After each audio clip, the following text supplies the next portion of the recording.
por lo menos 2 veces más, Carlos Arenas Posadas, que es profesor jubilado, ahora en mérito ya no se dice, jubilado, del área de Historia e Instituciones Económicas de la Universidad Hispalense, la Universidad de Sevilla.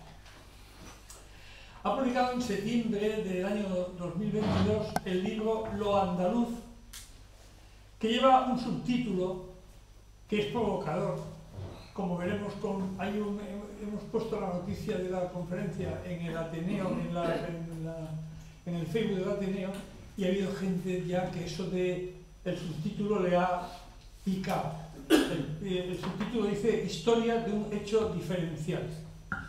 A mí me parece que es un subtítulo estupendo, porque explica muy bien de qué viene lo que viene a continuación, que no es poco.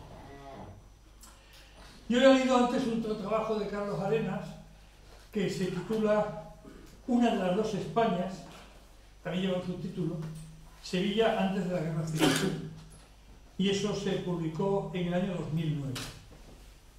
Y el autor dice que trata de ubicar en el espacio y en el tiempo una de las dos Españas, aquella que heló el corazón de los españoles en julio de 1936. Es un libro que yo recomiendo a todas mis amistades, incluso también a mis enemigos, que lo que no tengo. Fantástico. Bien, en la entrevista que le hicieron hace un año, en el medio digital eldiario.es, decía Carlos, del libro que nos ocupa hoy, Lo Andaluz, Historia de un hecho diferencial, que decía él que siempre es un buen momento para pensar lo andaluz, pero este momento actual es clave. El cambio político, la deriva incesante hacia el atraso económico y la desigualdad en el periodo de la democracia me sugirieron a él que era el momento. Yo había escrito mucho sobre el capitalismo andaluz, pero me faltaba esa dimensión política y cultural que he tratado de incluir en este nuevo libro. Este que es el que vamos a tener hoy. Bueno, pues hace poco yo asistí a la presentación del libro en la Casa de las Sirenas, en Sevilla, y al finalizar le pedí a Carlos que viniera a la Ateneo de Mairena, y me dijo que sí, pero que no quería venir a hablar de su libro, que prefería proponer el debate y participar en él, lo cual promete. Pedí fecha a la Junta Directiva del Ateneo y aquí estamos. Creo que es una buena ocasión. Y Carlos tiene la palabra. Muy bien. Muchas gracias, Antonio. Gracias a todas y a todos por venir en este día que no es muy apacible. Efectivamente. Cuando hablé con Antonio, esa presentación yo le he hecho alguna que otra vez. Me oí al final, ¿verdad? Le he hecho alguna otra vez y puedo repetirla si queréis, pero salvo quizá la introducción que entre en materia, me gustaría que todos los que han leído el libro preguntaran y debatiéramos, sacáramos conclusiones y quizás a partir de ahí, pues entre todo, algo que me mueve, ¿no? Que es la acción política.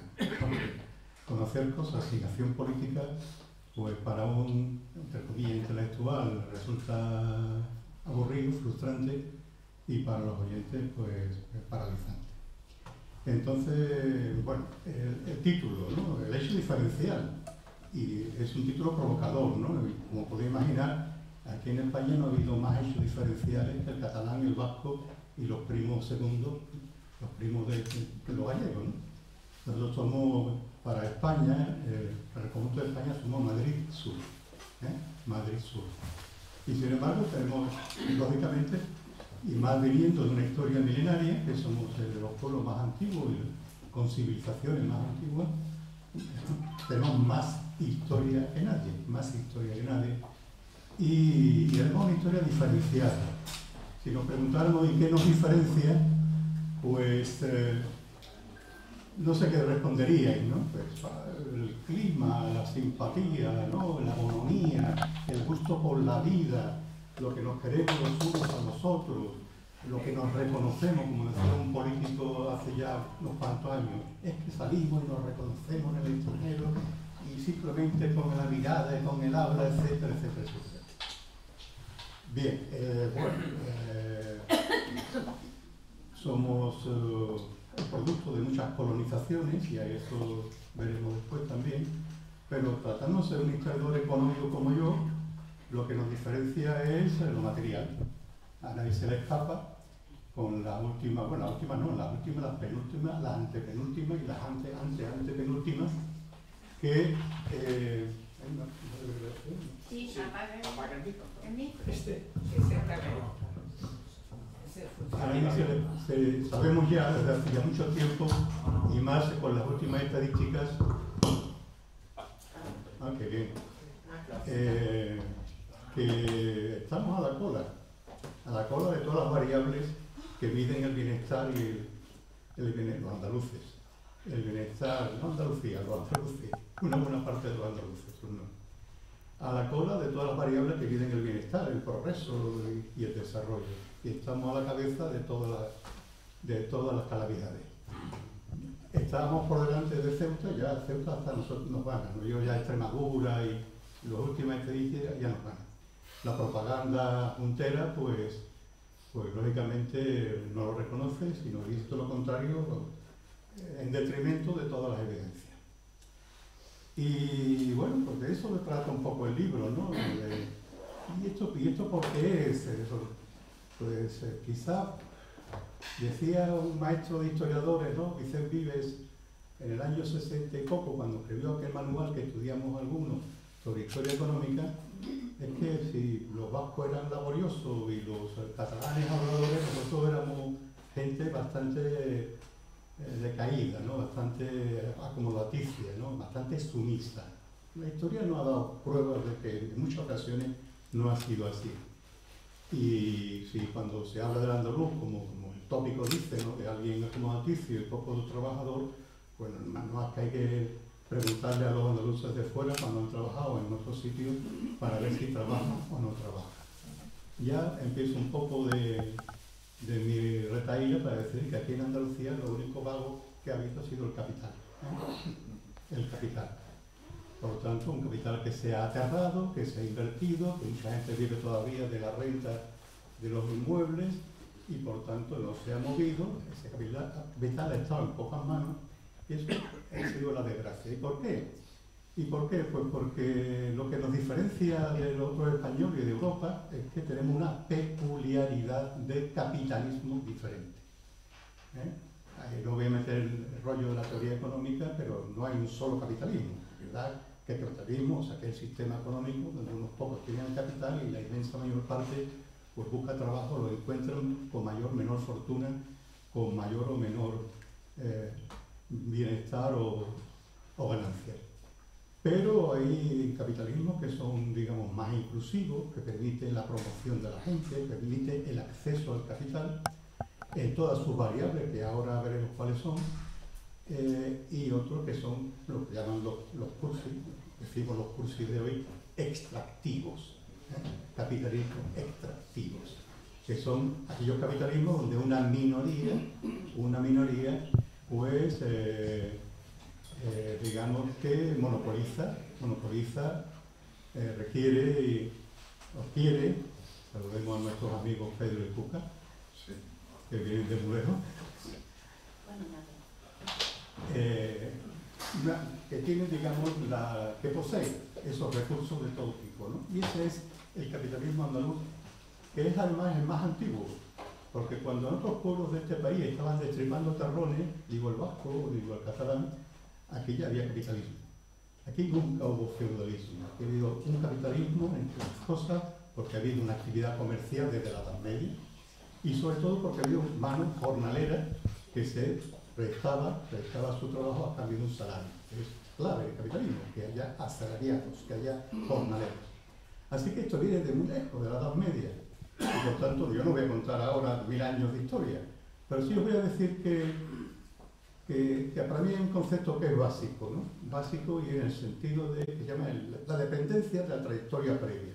No hay un historiador, y hay pocos, que merezcan la pena, que no tengan en cuenta la influencia que tiene la historia en el presente.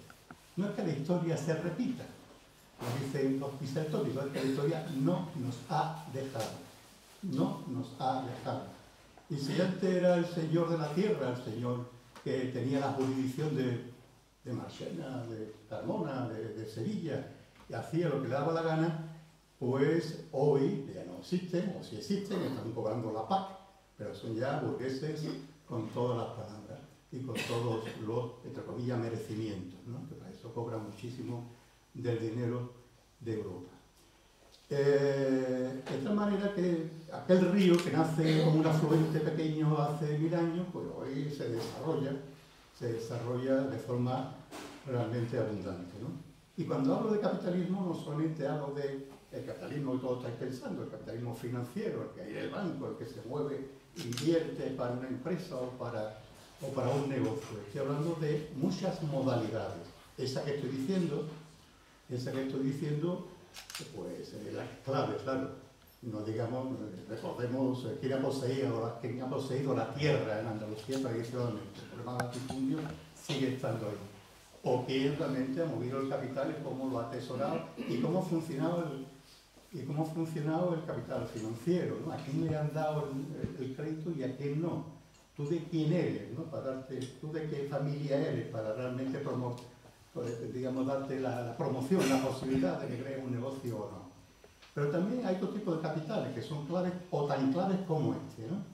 Diría que el capital humano, por ejemplo. ¿Sabes lo que es el capital humano? Es capital que se adquiere cuando uno estudia, cuando uno se esfuerza para, digamos, ascender en la vida, tener prosperidad, etcétera, etcétera, etcétera. Bueno, hasta hace no mucho tiempo, hasta hace 100 años, la tasa de analfabetismo en Andalucía era del 100%, o más o menos del 90 y tantos por ciento en las clases populares. Esto pasa porque no había colegio, porque no interesaba, no se invertía en colegio.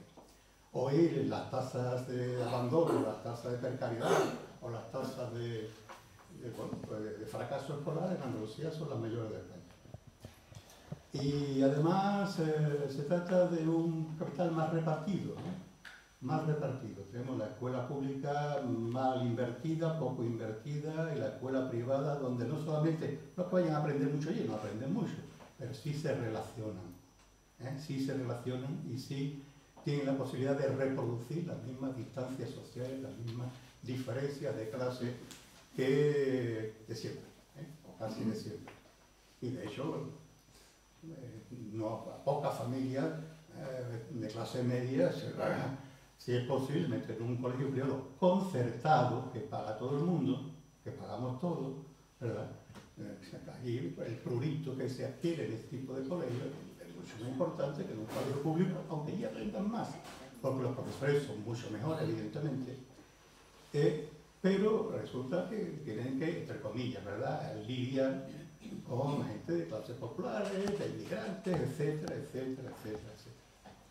Por tanto, hay una discriminación escolar que habrá que corregir algún día, si queremos realmente que esto prospere, porque si no la gente cae en lo que llaman las trampas de pobreza. No hay manera. El hijo del repartidor será repartidor y el hijo del abogado será abogado y así sucesivamente. No hay posibilidad de promoción. Y he hablado de capital relacional. Lo has dicho, ¿no? Digamos que búscate un cliente, búscate un amigo, ¿no? El que no tiene amigo no se bautiza, ¿no? Era el frase así o algo parecido.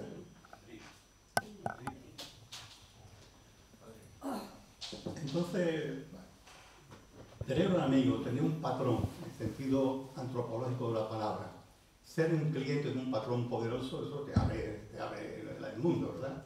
Te abre el mundo. Y está también el capital político.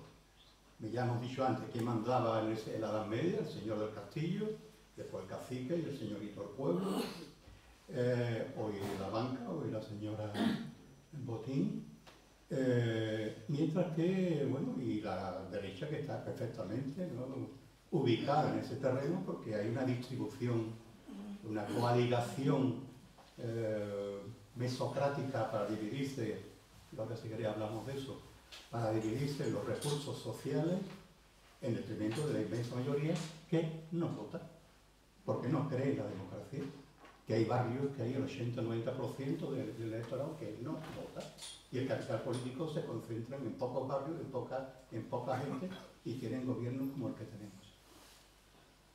Y también el capital simbólico, ¿no?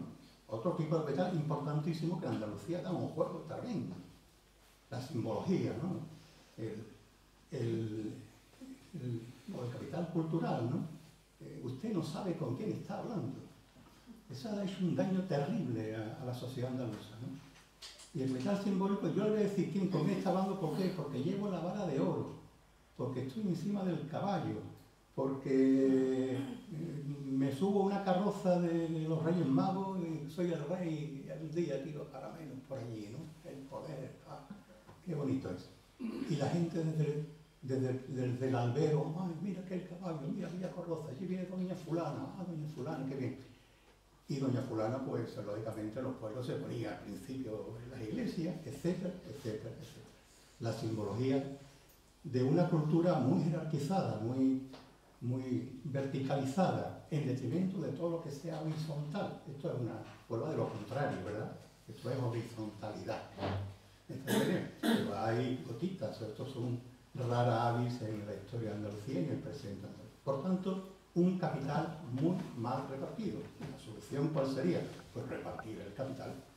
Si la solución es un capital mal repartido, la solución es, bueno, se puede digamos, buscar, se puede, digamos, apelar al estado de bienestar, que los pobres estén un poquito mejor. Muy bien, perfecto. Nadie niega realmente que esa sea la obligación del Estado, el reparto de la riqueza. Pero yo creo que la solución parte, además de esto, sobre todo, por el reparto del capital en todas sus modalidades. En fin, y esta tragedia, sí, esta, pues, tiene una connotación también importante, ¿no? Se dice, no, Andalucía es un pueblo milenario que viene de muchas colonizaciones, efectivamente, colonizaciones. Los fenicios, después los romanos, después los godos, después los musulmanes, después los castellanos, y todos son colonizadores, y no creo que haya muchos colonizadores que estén dispuestos a repartir equitativamente el capital y el producto del capital. De todos esos colonizadores, ¿cuál es el que nos ha hecho más así como somos nosotros? Evidentemente, nuestros antepasados, que nosotros no somos musulmanes, ¿eh? Los musulmanes los diezmamos, los echamos y los tiramos para África. Nosotros somos los hijos, los tataranietos de aquellos y de otros que vieron después. Pero desgraciadamente aquella colonización castellana dividió los recursos de la manera que estoy describiendo, ¿no? Unos señores de la guerra que se enfrentan al reino de Granada y que imponen un sistema de dominio, un sistema de reparto muy desigual de la riqueza y de poder, que, bueno, porque aquello fue el origen y porque hay que cambiarlo, ¿verdad? Si unos pocos mandan, pues vamos a cambiarlo a lo largo de los siglos. Pero aquella colonización, después han venido otras. Andalucía, Sevilla, Cádiz, tuvo la oportunidad de hacer algo, ¿no? Cuando se conquistó América, porque tuvo el monopolio del comercio con América. Sin embargo, bueno, aquel comercio y aquel monopolio, quien realmente se beneficiaron fueron los comerciantes de aquí, que muchos de ellos no eran de aquí. Y después en el siglo XIX hubo otra colonización, porque cuando América, a principios del siglo XIX, eso, 1820, se independiza, España se queda sin colonias, sí, le quedó Puerto Rico, le quedó Filipinas y sobre todo le quedó Cuba. Cuba, que fue un emporio de riqueza para catalanes y vascos, explotando a los negros esclavos, ¿no? Ahora que están los catalanistas diciendo negros no, había que recordar que ustedes han sido ricos explotando esclavos negros, ¿no? Haga usted el favor de ser un poco coherente, ¿no?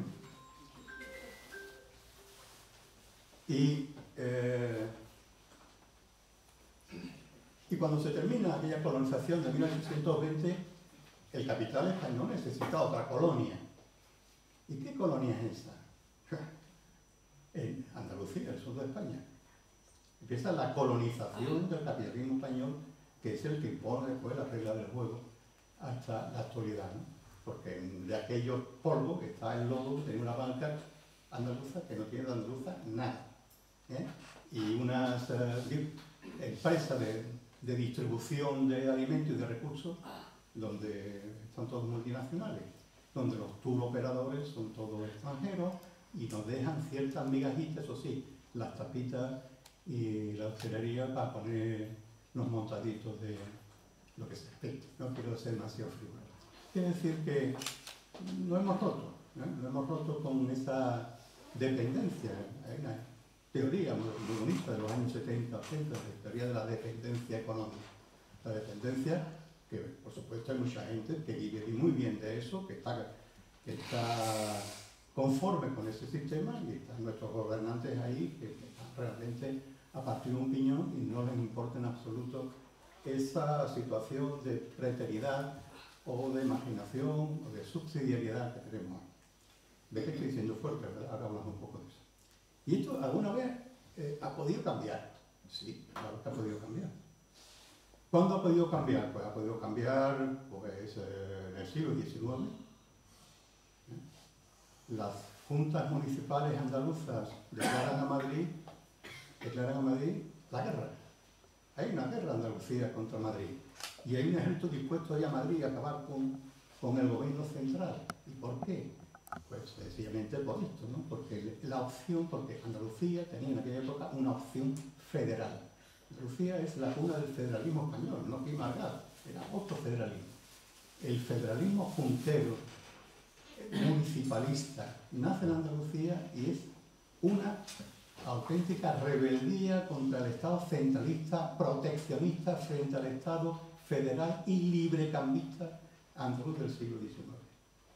Aquella batalla entre una opción y otra, cuando éramos la gente más culta de España, y no voy a enrollarme por aquí, sino que no termino nunca, aquello se terminó en la Primera República, hace justamente ahora 150 años. Nos derrotaron, y a partir de aquello, esto. Y después de aquello, esto. Después hubo otra oportunidad en la Segunda República. Pero la Segunda República no fue la primera. La primera fue una república andaluza, la segunda fue una república, si queréis, casi del Ateneo de Madrid y poco más, ¿no? La Segunda República no hubiera fracasado si hubiera hecho desde el primer momento lo que dijo que iba a hacer, repartir la tierra. Y no lo hizo. Y al no hacerlo, pues, dejó de contar con la gente que la iba a defender la República.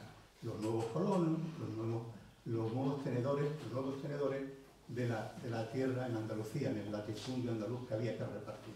No se hizo. Y podemos hablar de alguna cosa más. La tercera posibilidad ha sido por la transición. Por la transición. Y bueno, pues a la vista está que tampoco.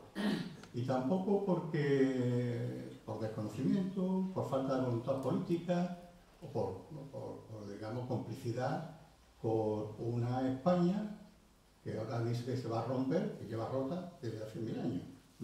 España está rota desde hace 1000 años, está rota por la mitad. La rica al norte y la pobre al sur, está rota. Así que no me digan ahora que se va a romper España porque lleva mucho tiempo rota. Y bueno, y una cosa, digamos, de las causas, ¿no? de que España esté unida es precisamente porque tiene, y esto es fuerte, tiene la colonia del sur dispuesta como mercado reservado, como recurso fácil, etcétera, etcétera, y también con la ignorancia, por la aquiescencia de nosotros los andaluces en muchos casos. Por tanto, los que no han gobernado los últimos 40 años no lo han hecho bien. Mira que empezaron bien, mira que el Estatuto del 81 decía cosas muy interesantes, que después se cambiaron en el año, creo que fue el 2007, en el siguiente estatuto. Se creyó que la burguesía andaluza, la empresa andaluza por sí misma, por Dios, y ha sido siempre la más pícara del mundo, ¿no? Y además buscadora de renta del mundo. ¿Cómo se va a confiar en una burguesía patriótica cuando lo que hace es poner la mano en todo momento? No todos, evidentemente, muchos de ellos. Por tanto, y lo que están ahora, pues eso es innombrable. una tradición del capitalismo español o andaluz ha sido siempre la usurpación de lo público, ¿no? De las tierras públicas, de los bienes públicos, del suelo público, y ahora se está usurpando la sanidad pública y la escuela pública. Sigue la usurpación, no ha cambiado la cosa. Entonces, esta es una situación penosa. ¿Se puede cambiar eso? Claro que se puede cambiar. ¿Cómo se puede cambiar? Primero, sabiendo un poco de historia, ¿no? Saber cuál es nuestra trayectoria, cuál es nuestro itinerario político y histórico, y saber cuáles son los problemas y poner el dedo allí realmente en las cuestiones que pueden servir para solucionar el asunto, ¿no? Está por ahí el amigo Durán, no sé si ahora mismo no lo veo, ¿no? Que quería decir también, ¿no? La propaganda, la complacencia, la estulticia de los medios de comunicación, repitiendo una y otra vez los mensajes que le llegan de quien pagan los mensajes, me parece también que hay que empezar a denunciar. Sí hay soluciones, sí hay soluciones. La solución es decirle a la fuerza de izquierda que se una, que tengan un programa ad hoc, y detrás de ese programa ad hoc, todos juntos, para denunciar lo que había en Andalucía, ¿no? Digamos la comunidad más pobre, la más desigual, no solo porque sea pobre con respecto a la media española o con respecto al País Vasco, es que es la más desigual entre los andaluces. La distancia entre el andaluz rico y el pobre es la mayor de toda España. Y están quitando Melilla quizá por aquello de, podéis imaginar por qué, ¿no? Y los barrios más pobres y los pueblos más pobres es, para un, entre comillas, intelectual, para un historiador, es de obligado cumplimiento de estas cosas y ponerse en marcha. Me he pasado un poco con el tono quizás, no sé si he conectado a alguien, creo que no. Y ahora viene lo que quería hacer, a responder a las preguntas, ¿no? Eso. Sí. Yo tenía pensado para cerrar su intervención y abrir el debate y la propuesta que queréis hacer. Hay una cosa en el libro de Carlos que es la coda final, que es una cosa cortita. Y si os parece la leo. Dice la coda final. Cuando escribo estas líneas en marzo de 2022, el grado de incertidumbre social por la crisis pandémica y por los efectos de la guerra en Ucrania, no había empezado todavía lo de Gaza, es tal que el ánimo no invita a extenderse en consideraciones conclusivas o en pronósticos respecto al porvenir de España y de Andalucía. Quizás solo una.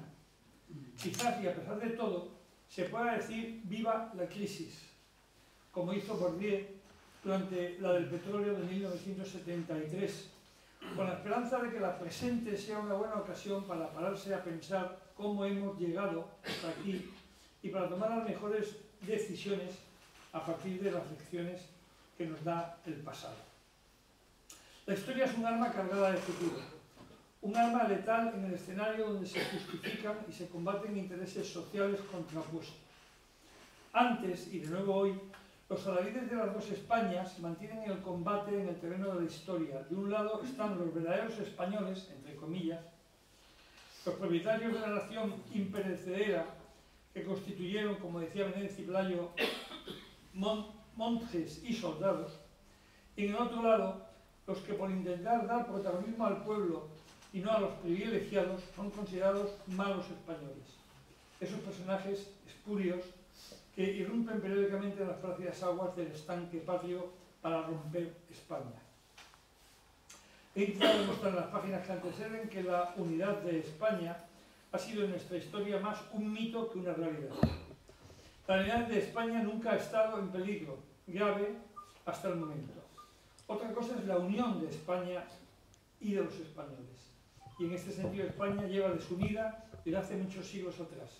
Desunida por obra de las corporaciones que han parasitado el Estado desde la Baja Edad Media, desunida por las élites administrativas y económicas que se han valido de esas corporaciones y se han rodeado únicamente de valores sublimes para enriquecerse impunemente, desunida por la evidente diferencia entre el norte y el sur en lo que se refiere a los niveles de desarrollo y de bienestar, y sobre todo desunida por la diversidad de modelos productivos e institucionales que han convivido y conviven sin que un Estado horadado y los nacionalismos tramposos hayan conseguido armonizarlos.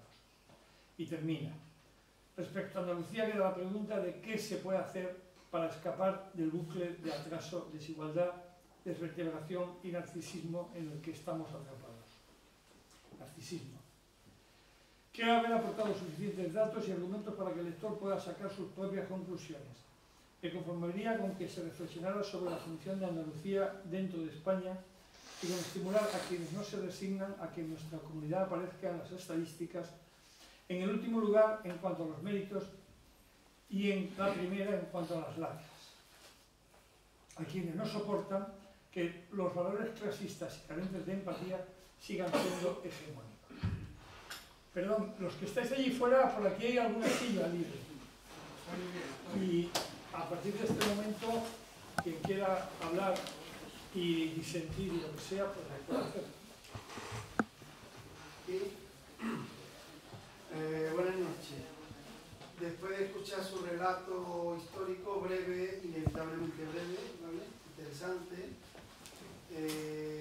bueno, usted termina diciendo que quizá se ha excedido un poco en las conclusiones posibles de Andalucía. Yo pienso que se ha quedado bastante corto, máxime en la situación actual que está viviendo España y máxime con la envergadura histórica, antropológica que siempre ha tenido y sigue teniendo Andalucía. Dicho esto, prefiero hacerle un ramillete de preguntas todas, que aunque son diversas, pero yo creo que confluyen más o menos en la misma, para no tomar tantas veces la palabra y ya usted reparte el juego como crea conveniente. La primera pregunta es la siguiente. Con la importancia histórica que ha tenido siempre Andalucía, primera pregunta, ¿cómo es posible que nunca haya cuajado un partido nacionalista fuerte en Andalucía como ha cuajado en otras regiones? Punto número 2, y seguido lo mismo. ¿Eso ha sido únicamente por ese capital colonizador que ha impedido eso? ¿O porque en los últimos 40, 50 años, bueno, pues el bipartidismo reinante, bien sea de izquierda, de derecha, fagocitado, ha asfixiado, no ha posibilitado para nada ni un discurso nacionalista andaluz, bien sea de tintes de izquierda, de tintes de derecha? Y bueno, por terminar, porque todo eso se dejaja en muchas otras disquisiciones, ¿es usted partidario de una federación actual política donde Andalucía se postule como un partido federalista en España?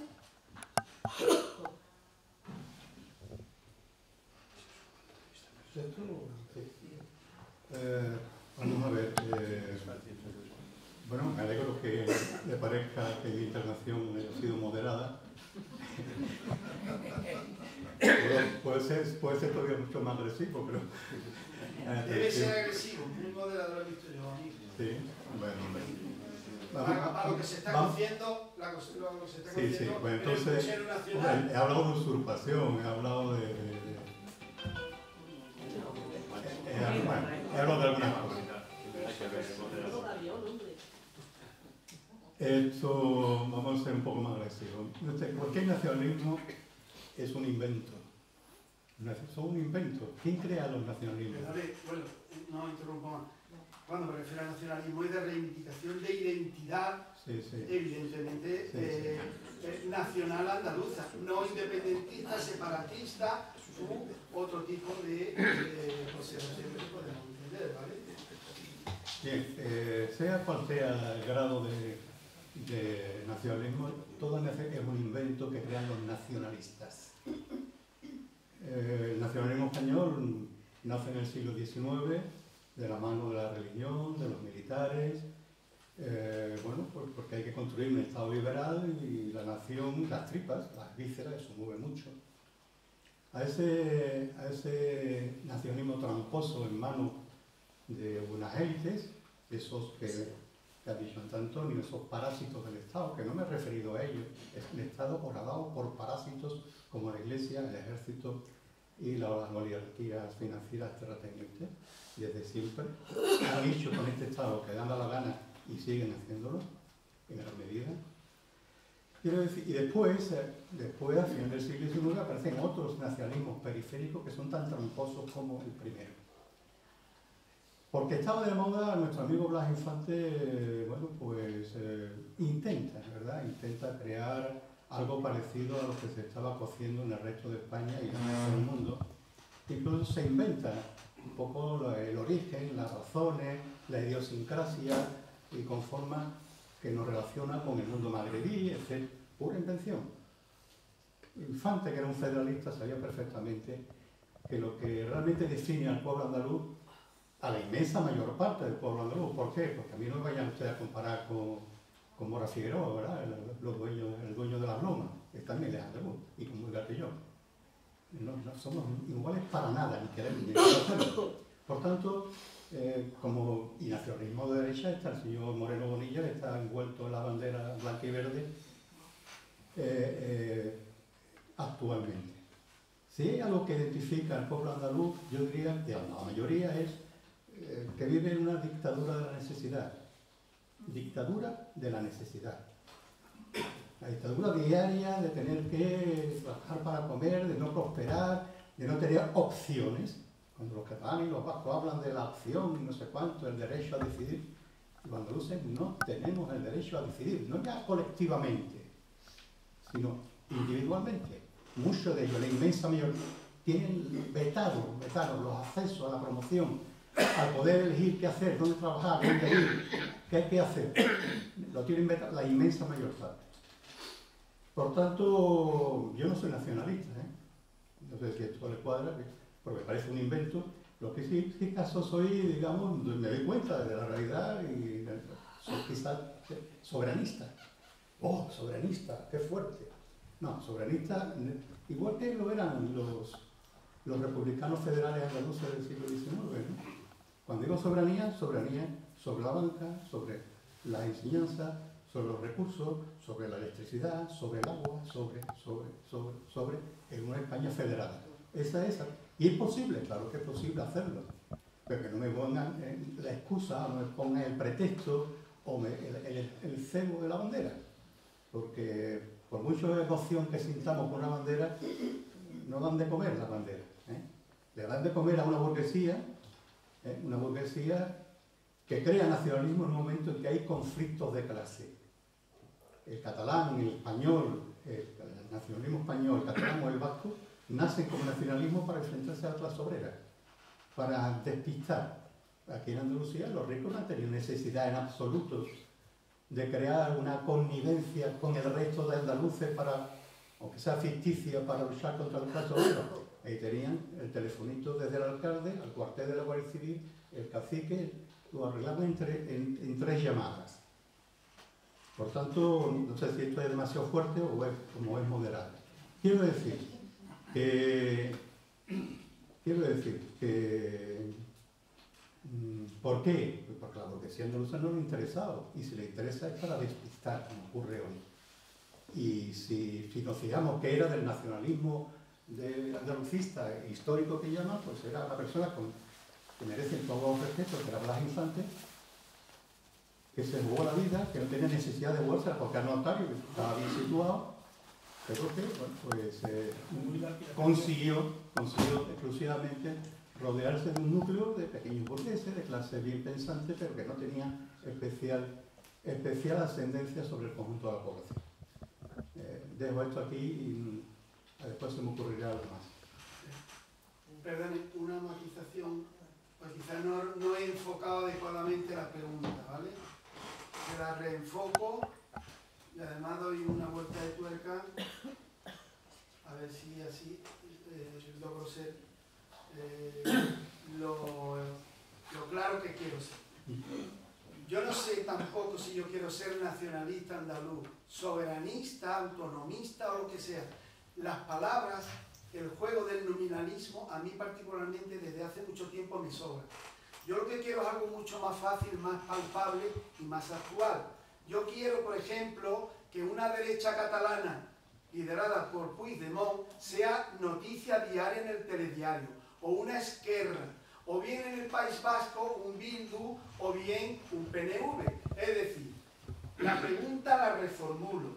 ¿Qué tenemos que hacer? ¿Qué debemos hacer desde Andalucía con el peso histórico que nosotros tenemos, que ellos no tienen y ya nunca tendrán por historia, ¿vale? Para que seamos noticia todos los días y que cuando hable Andalucía estemos como mínimo equiparados a esas nacionalidades históricas, y que cuando habla tiembla el capital, tiembla el gobierno, tiembla el gobierno que está secuestrado. Es decir, no sé cómo explicarlo. Sí, lo explico perfectamente. Vamos a ver. Uno, el privilegio para el que lo trabaja.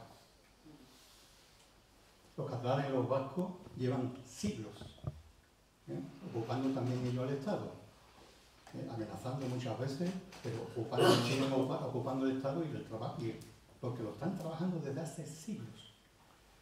Aquí no, evidentemente. ¿Por qué? Porque Andalucía es tan grande, tan rica, que a los ricos de aquí realmente Madrid les ha sobrado.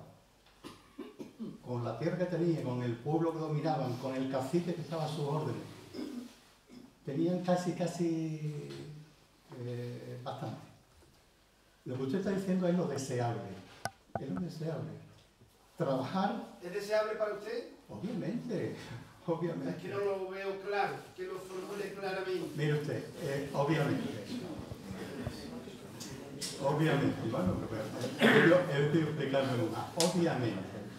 Si digo que hablo de soberanía y he hablado de como la República, los republicanos del siglo XIX, que combatieron, que lucharon, que pertrecharon ejércitos para ir contra el Estado, ¿qué más se puede decir? Pero es más, le voy a decir una cosa. Perdemos el tiempo, yo creo, si utilizamos o dejamos llevar por el agravio comparativo, que es de lo que quiere la derecha. Nuestros enemigos en Andalucía están aquí dentro, son los de aquí. Y cuando acabemos con los de aquí, entonces podemos hacer una cosa con el Estado. Dialogar de tú a tú, bilateralmente. El señor Moreno Bonilla está diciendo, ¿por qué no se reúne la conferencia de presidentes? Dice ayer o hoy.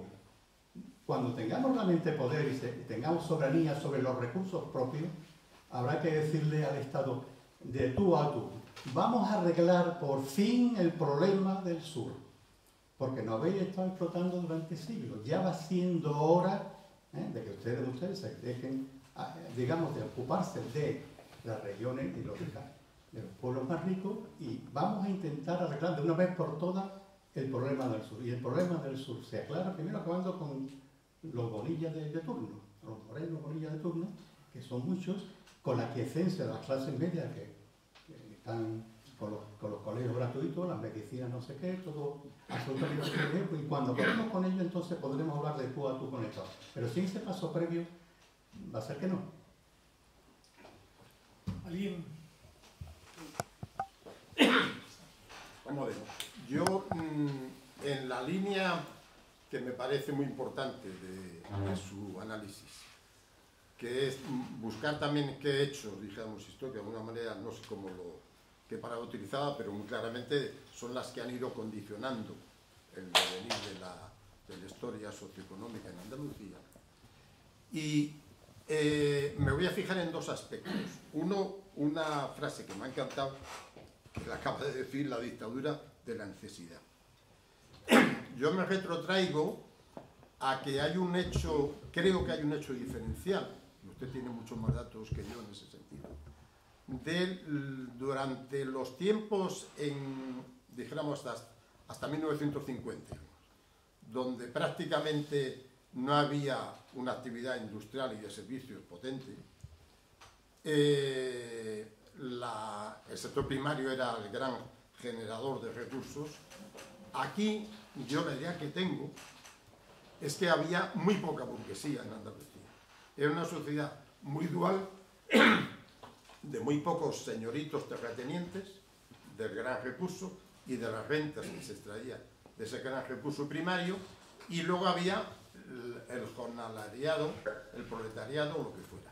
Y había muy poca burguesía. Por ejemplo, yo diría o pensaría con duda, con interrogante, porque en absoluto soy historiador, que por ejemplo en Cataluña sí es un hecho diferencial. La potente burguesía, lo mismo que en Levante, en lo del País Vasco ya a lo mejor tiene otras connotaciones, que fueron esos estratos económicos que, generando rentas, pudiendo desarrollar toda la capacidad empresarial, dijéramos, desarrollaron toda esa industria que fue la clave, yo creo, de la potencia económica, aparte de los favorecimientos de los poderes de Madrid, etc. Pero, en todo caso, ahí había una cosa que yo creo que en Andalucía, y lo puedo decir, es pregunta, más que afirmación, yo me parece que no ha habido, y eso me parece que ha sido un hecho diferencial muy importante. Luego otro punto que me gustaría, si puede echarle un palito a Espadas en el tema, sería el poder de la Iglesia, de la religión. Porque aquí sí ha habido sociológicamente una, digamos, burguesía religiosa, y desde hace varios siglos, que ha estructurado la sociedad, por lo menos en las capitales, como yo creo que no ha habido en ningún otro sitio en España.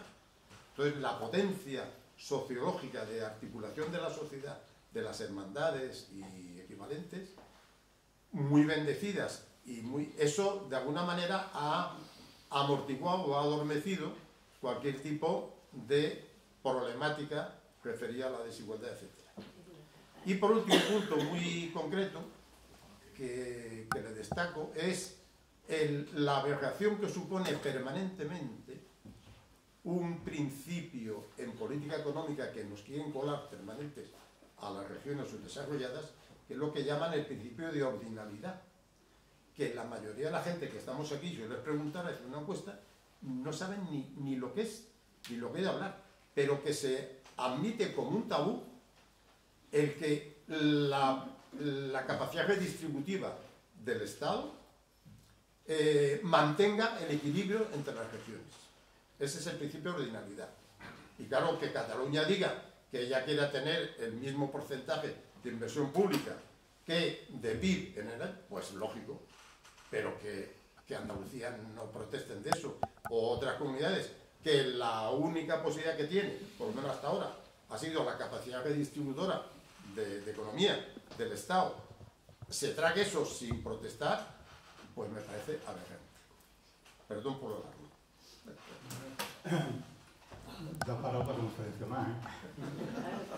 Primero, lo que acaba de decir sobre el acceso al capital y la distribución del capital es lo que yo he concretado en los términos capitalismo inclusivos y extractivos.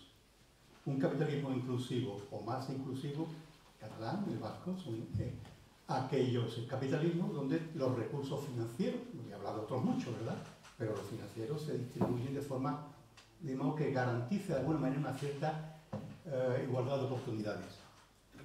El que Andalucía no haya tenido una burguesía poderosa, una aristocracia burguesa, que existe también, que hay empresas, hay una empresa que yo conozco y la hay, ¿no?, pero son poco representativas y sobre todo tienen poco poder político.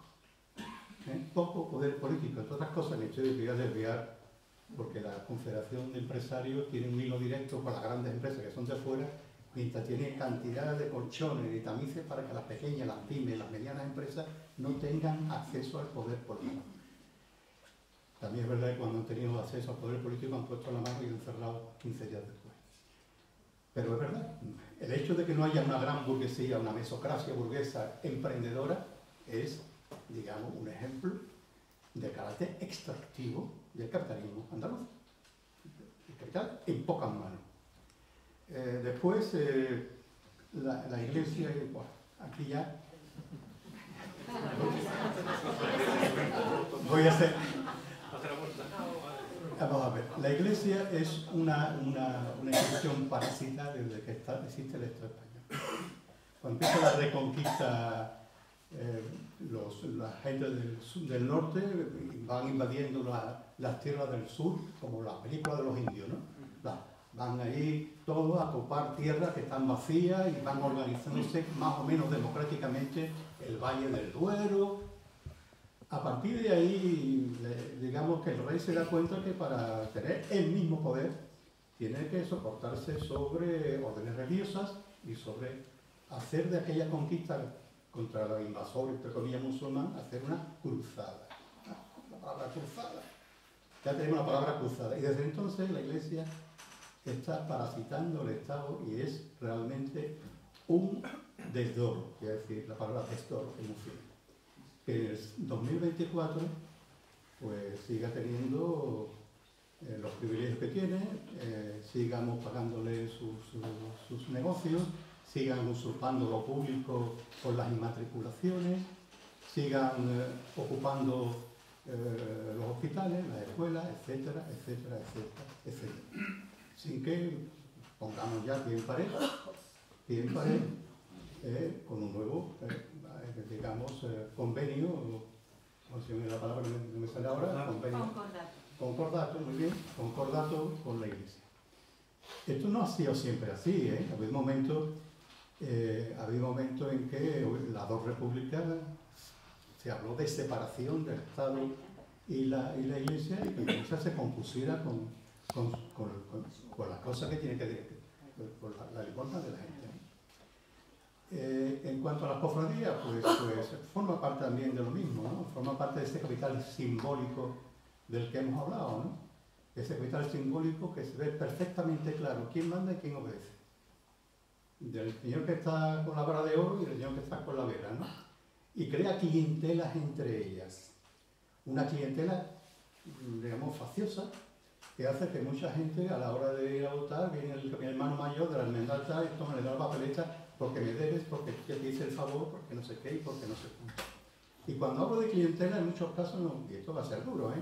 Cuando hablo de clientela, no hablo solamente de clientelas políticas, espirituales, etcétera, etcétera. Hablo de clientelas físicas. Si vemos, yo eso lo he estudiado.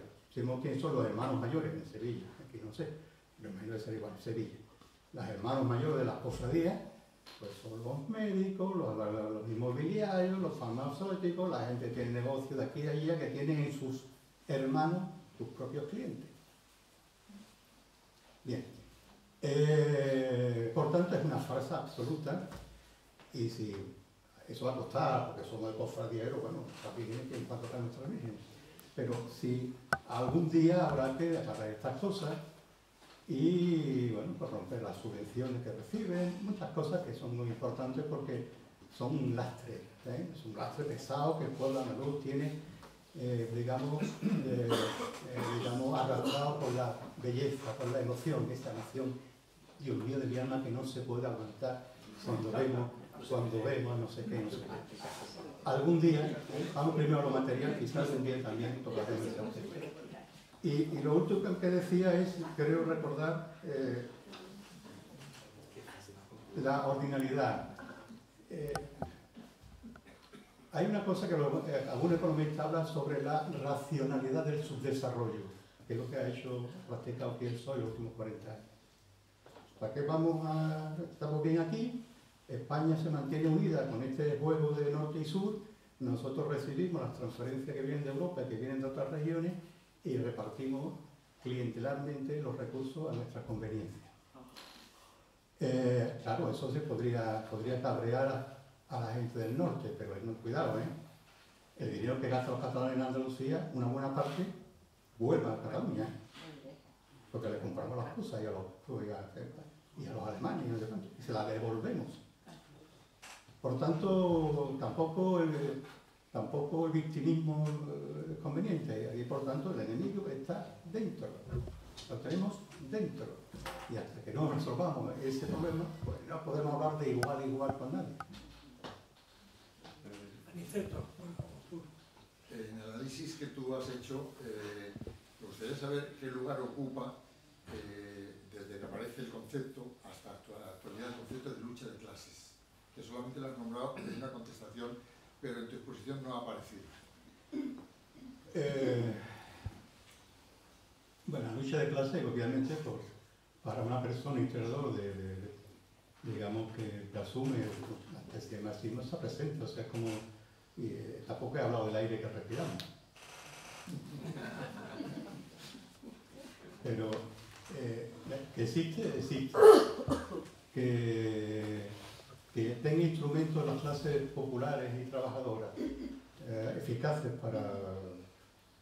para, digamos, mejorar su situación, bueno, pues sí, también existen, podrían ser perfectibles. Que hay mucha gente que debido a, bueno, pues las circunstancias coyunturales, históricas de los últimos años, pues no ha tenido la posibilidad de manifestarse como bloque de clases, está haciendo que el ser que pueda sea que es la doctrina de la derecha, del neoliberalismo, eso impere y por encima de cualquiera. Yo piso a cualquiera con tal de que esa es la labor de la izquierda, y la labor de los sindicatos, y la labor de la izquierda, porque obviamente por ahí no se va a ninguna parte, ¿no? Y de hecho las cosas empiezan a cambiar, ¿no? Digamos, dimensión sociopolítica que los sindicatos, comisiones obreras, que existía, tenía en los años 70, ¿no? Y que arrastraba a cientos de miles de trabajadores, de todo tipo de trabajadoras, eso está recuperando, está recuperando. Así que la lucha de clase no ha dejado de existir, está debilitada por el neoliberalismo, por la solución fácil de yo ante todo, de que al lado que le den morcilla, pero que, bueno, es otro reto más, ¿no? Que es que las cosas están difíciles, pero digamos que el diagnóstico es claro y la ruta a seguir también es clara, ¿no? Perdón. Sí, a ver, Carlos, en el libro eres un poco más fuerte que la exposición que está. Un complejo, ¿no? Un complejo. Decía que en el libro Carlos es mucho más fuerte que la exposición que está haciendo. Aquí yo lo estoy viendo muy moderado. Entonces, pero, a ver, hay una serie de realidades que estamos viviendo, ¿no? Hemos pasado, nos podríamos retomar muy atrás en el tiempo, pero no es esa la cuestión. La cuestión es que desde el siglo XIX no hemos avanzado absolutamente en nada, dejando atrás todas las revoluciones y todos los conflictos que ha habido. La dictadura hizo en España pues lo mismo que hace la burguesía en Andalucía, expropiar todo y acaparar todo. Pero a mí en el libro una de las cosas que me ha impresionado más es cuando hablas de la transición, que en ella no dejas posibilidad de escape de ningún tipo para Andalucía. O sea, lo has sentenciado de tal manera que no hay forma de meterle mano, porque los dos gobiernos que han estado manejando esto han estado haciendo una política no precisamente para Andalucía, sino para el norte, que es lo que siempre se ha hecho. Es más, Andalucía y la Junta de Andalucía ha estado gestionada por la administración o por los gestores del Banco de España, de tal manera que ninguna política económica se ha podido hacer desde la Junta. En estas condiciones, a ver, ¿dónde nos quedamos? Porque acabas de decir, como ha preguntado antes Aniceto, las luchas de clases, pero... Bueno, ha entendido perfectamente mi moderación. Estamos en un momento histórico, como tú acabas de decir, en el libro hay una crítica brutal contra el PSOE. Se puede decir que se consideran como unos traidores, no, porque al fin y al cabo, ¿cuántos obreros había en el PSOE? Partido Socialista Obrero. Eran, digamos, personas de clases medias, bien pensantes, pero los valores, y sobre todo un PSOE que no existía en los años 60-70, ahí hay una aluvión de gente que tomó el poder con planteamiento y criterio de la derecha y además perfectamente connivente con la directriz del Banco de España y que realmente dominaba la política del Banco de España, que era el amigo Solchaga, Boyer y compañía.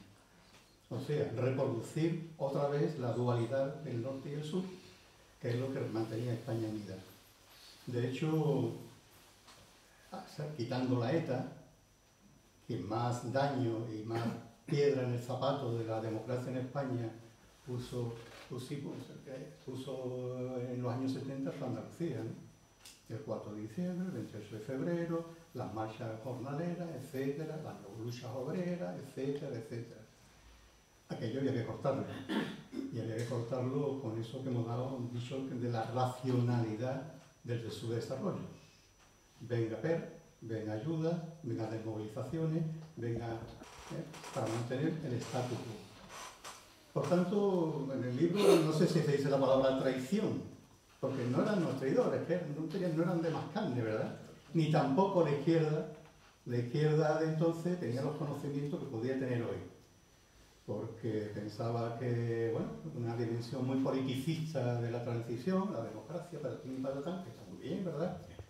Pero nada de nada en lo que se refería a la más sustancial del sur, que es todo lo que hemos estado hablando. Pero el tiempo pasa. Y hoy necesitamos el PSOE. Hoy necesitamos, entre otras cosas, porque ellos mismos se dan cuenta que han metido la pata hasta el correo.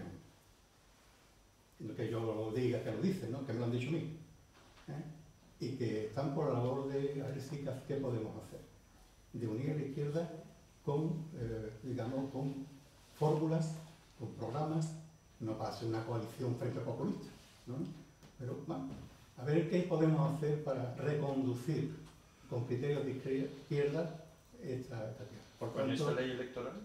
¿Con esta ley electoral? No, con la ley electoral no tiene que ver, no se trata de una coalición electoral, no se trata de eso. Cuando llegan elecciones, unos irán por un lado, otros serán por otro, es desde ahora hasta que se convoque.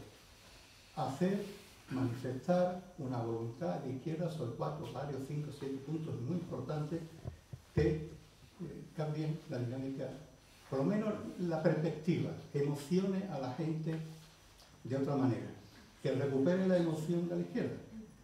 Y bueno, el PSOE, con el PSOE hay que juntar, porque al fin y al cabo la gente vota PSOE también, y espero, no digo que lo doy por seguro, ¿verdad? Pero espero que trabajar, no, ya estoy trabajando y espero que esa confluencia, esa sinergia dé fruto antes después.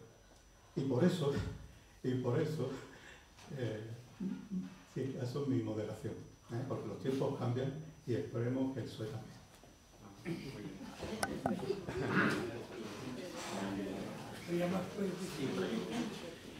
Me gustaría que profundizara un poquito, dentro de lo que pueda, la idea de, que lo comentan, ¿no? De Andalucía como colonia, como un papel que tenemos asignado, donde antes éramos jornaleros y ahora somos camareros que ponen cerveza en los bares, ¿no?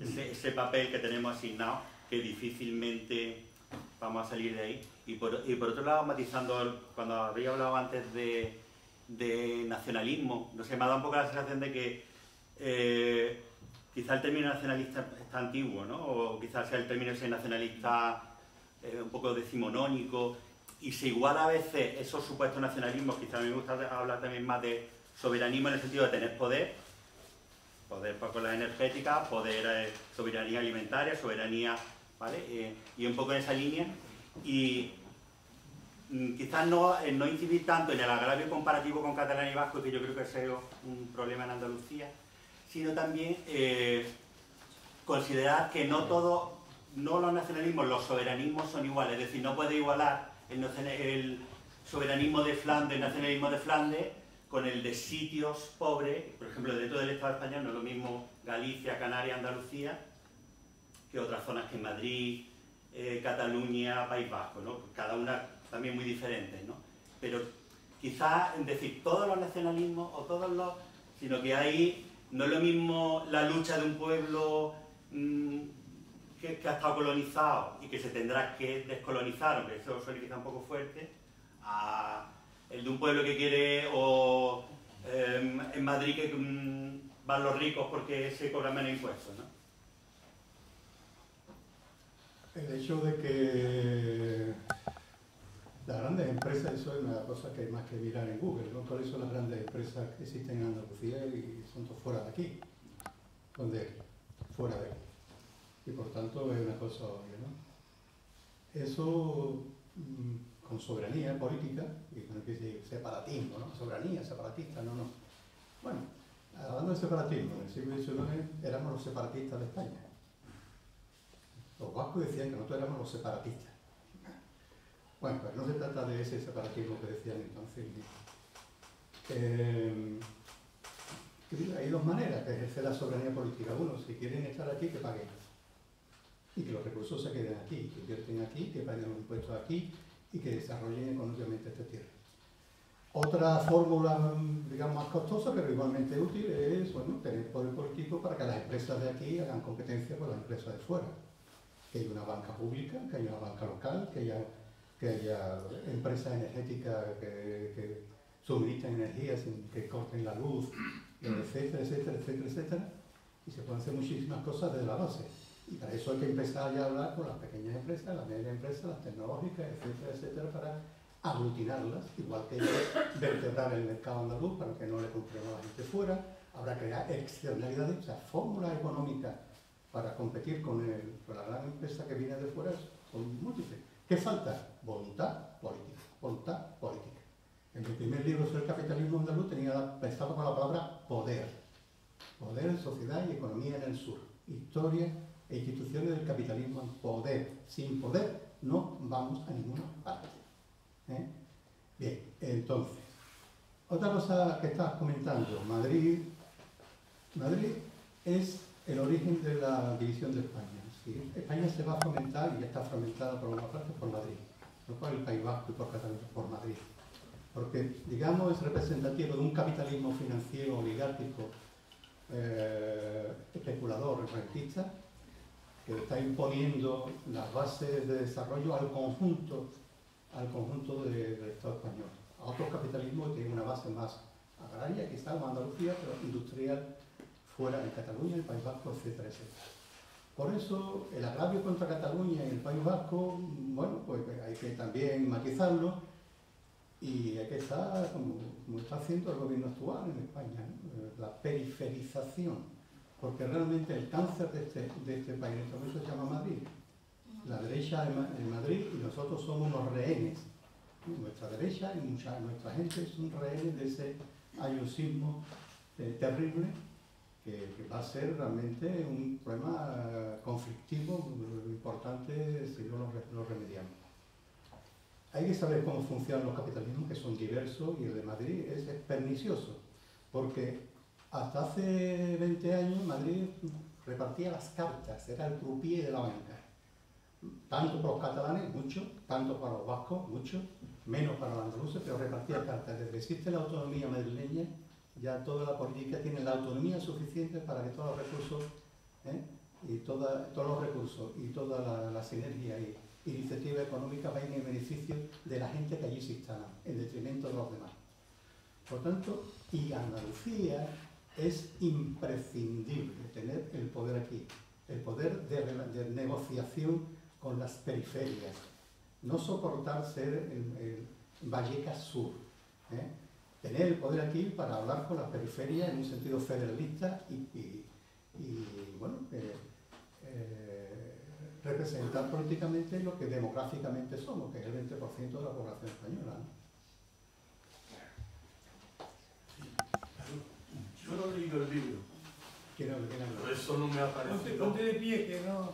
Digo que no he leído el libro, pero que quizás por eso no me ha parecido nada moderado. Estoy encantado con los calificativos que ha utilizado. Me queda siempre, ¿qué hacemos? ¿Qué hacemos? Sí, hay que hacer, ¿qué hacemos? Los ciudadanos, los andaluces, los que vivimos aquí.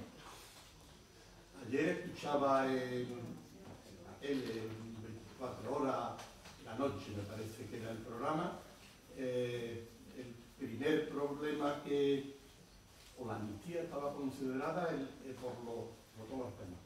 34 puntos de algo que nos preocupa. El 34. ¿Cuáles son los primeros? Los de primer. La sanidad, tal. Pero se está hablando todo el tiempo, o sea, el tema de los medios, el grave también.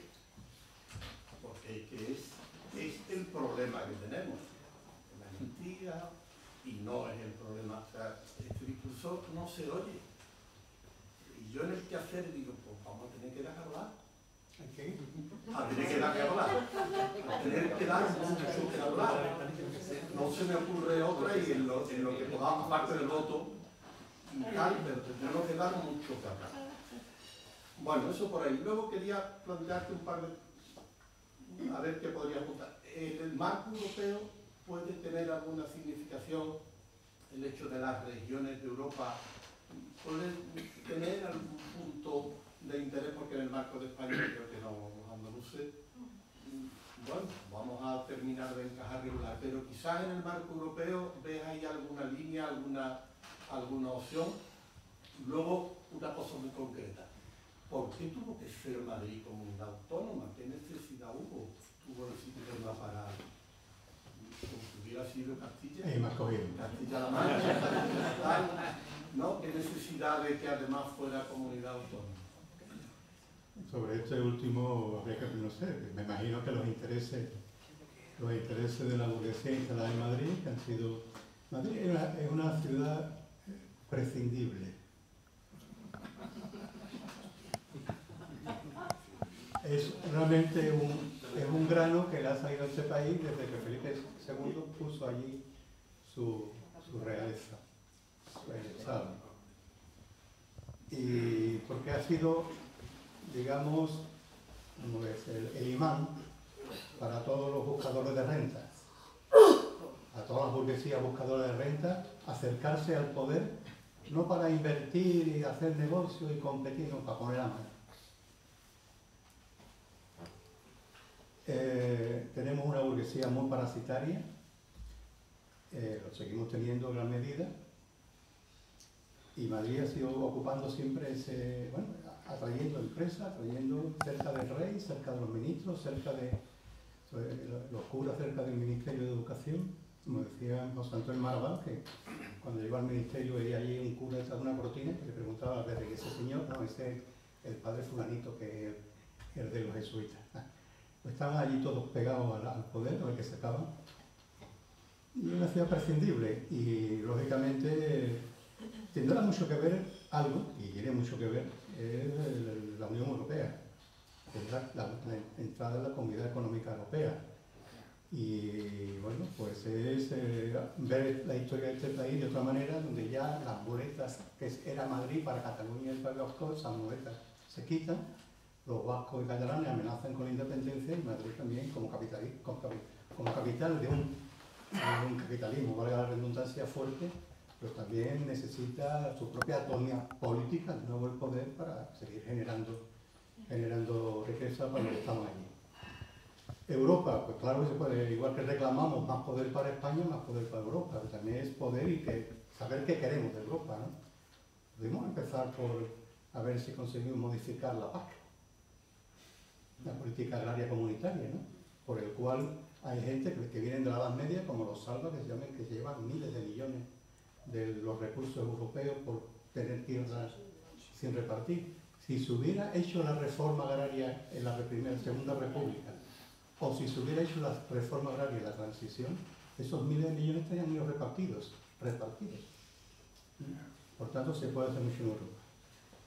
Y no sé si te he contestado. Gracias por decirme que... Sí, una cuestión de orden. Llevamos 1 hora y cuarto, no sé cómo estás tú de cansado, pero hay alguna... Levantad la mano quien todavía quiera decir algo, aparte de ti. Vale. Yo he visto que es fácil que todos lleguemos con un mínimo análisis a coincidir en el análisis de la situación andaluza, de dependencia, de marginación y de su desarrollo, ¿no? Lo que no he visto nada claro es que ni siquiera de este debate haya abierto perspectivas de por dónde pueden haber vías de trabajo o vías de posibilidades de cambio de esa situación, ¿no? Por un lado yo veo que quizás hace hincapié en el tema de la lucha de clase, que en mi opinión evidentemente existe aquí y en todo el mundo, pero los instrumentos que hubo en un determinado momento a través de las internacionales socialistas, comunistas, los sindicatos y tal, creo que ha llegado un momento, por este mundo de globalización en el que vivimos y de dominio de las multinacionales, en donde no creo que esté funcionando demasiado o haya ahí una perspectiva de poder cambiar la situación, ¿no? Y si avanzamos, y he visto que por otro lado menospreciaba o no le daba credibilidad a los intentos que ha habido nacionalistas desde los inicios de la infancia y posteriores, como que no veía que fuera una vía nacionalista o de conciencia de pueblo andaluz para cambiar esa situación. Cuando ha hablado en el último momento del tema de tener en cuenta, evidentemente, desde una perspectiva de izquierda, el PSOE y el resto de la izquierda para llegar a algún tipo de confluencia, desde la perspectiva andaluza creo que olvidamos que quizás ese PSOE y gran parte de esa izquierda no tengan en Andalucía precisamente sus intereses. Es más, ellos sean precisamente la sucursal de otros poderes que están fuera de Andalucía, dentro de su misma organización. Por lo tanto, veo yo ahí que no apunta a posibles vías de solución o vías de cambiar esa situación en la que nos encontramos. Lucha de clases. ¿Clases? ¿Qué clases? ¿Cuál es la clase obrera hoy? Cuando había grandes fábricas y miles de obreros en grandes fábricas, unirlos, cuando se alojaron con la dictadura, era más fácil. Hoy la clase trabajadora está fragmentada y está precarizada. Difícilmente, y más en la juventud, y más en las mujeres. Es difícil realmente unir a una clase que está fragmentada, que está precarizada, que hoy trabaja aquí, mañana allí, 4 días aquí, 2 meses allí y no sé cuánto allá, ¿no? Los sindicatos lo saben, los sindicatos están poniendo remedio y habrá que ayudarlos que lo consigan, ¿eh? Por tanto, ese es un problema. De las internacionales históricas no vamos a hablar porque eso no sé si ni siquiera si existe. Esto, un problema más que tenemos que resolver. Pesimismo, ¿qué hacemos entonces? ¿Qué hacemos? Yo, pese a todo, soy optimista. Pero soy optimista si nos movemos, ¿no? ¿Y qué hacemos nosotros? Pues habrá que tener más reuniones como esta. Y habrá que pensar qué hacemos con nuestro pueblo y con nuestro barrio. Y por la sanidad de nuestro barrio, y por la escuela de nuestro barrio, y no sé, hay que activarse. Y habrá que, el poder es, además de votar, induciendo que los demás voten por las opciones que son las convenientes. Moverse políticamente. Venir, yo hablo, me voy a mi casa y sigo escribiendo el siguiente libro. Y vosotros venís aquí, escucháis y vais a vuestra casa y hasta la próxima. Hay que, bueno, hay otra manera que ser activo políticamente.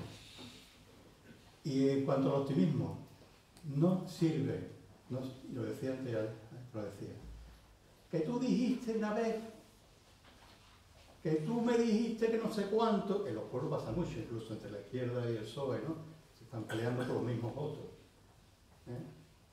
Como sigamos por ese camino, pues bueno, lo que es la polémica entre Sumar y Podemos, ¿no? Porque tú me dijiste un día, pequeñeces,